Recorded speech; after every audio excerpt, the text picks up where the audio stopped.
mbokki Sénégal mbokki bitim réew te ñu am mbégte di leen yëgal suñu chaîne bi nga xam ne mooy People TV international lépp loo xam ne bëgg ngeen ko xam seen wàllum diine mooy xam actualité la moo xam li xew ci bitim réew la moo xam sport la lépp mu ci biir People TV international gaaw leen dem ngeen abonné bés cloche bi abonnez-vous.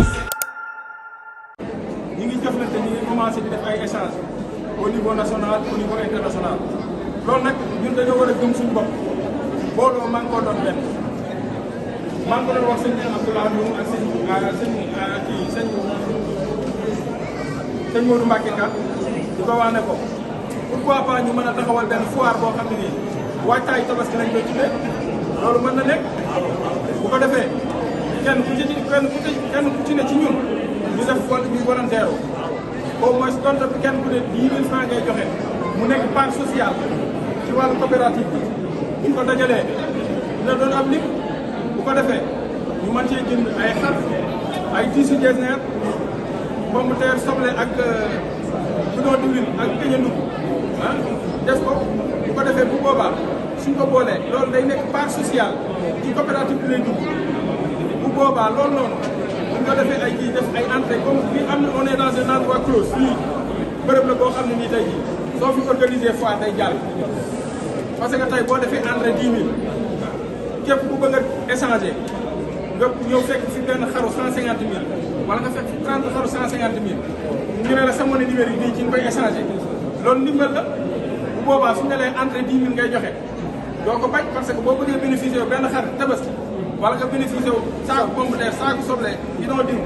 ak peñe ndugg mu nekk valeur 70 000 wala 80 000 ñu ne rek sa monnaie numérique bii nga koy jëndee loolu bénéfice la benn 10 000 francs bi ngay dagg pour dugg buñ sañoon pertement du ci am donte ñi nga xam ne nii dañoo yéex a def essence sax jënd benn peeru daalu 10 000 wala 15 000 wala 20 000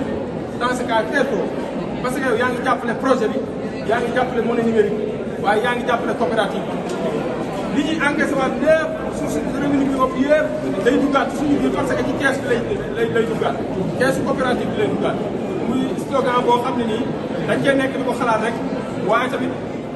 li ñuy wax foog mbooloo mooy doole mbooloo mi moo ñu ci mën a dimbali bu ko defee loolu mën a sotti waaw loolu daal laa ne woon muy benn entre parenthèse boo xam ne dama koo dugal ci samay kàddu rek ñu xalaat ci bu ñu jógee fii incha allahu rabi incha allah waaw kon di delluwaat di jaajëfal bu baax suñu membre bi nga xam ne nii dafa ñëw teewee si ndaje mi muy Serigne Fallou yore People TV nga xam ne nii mooy média bi njëkk a ñëw fii ci Touba maanaam di leeral suñu projet bii network fii ci Touba. mbokki Sénégal mbokki bitim réew te ñu am mbégte di leen yëgal suñu chaîne bi nga xam ne mooy People TV international lépp loo xam ne bëgg ngeen ko xam seen wàllum diine mooy xam actualité la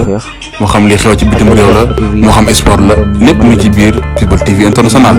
gaaw leen dem ngeen abonné bés cloche bi abonnez-vous.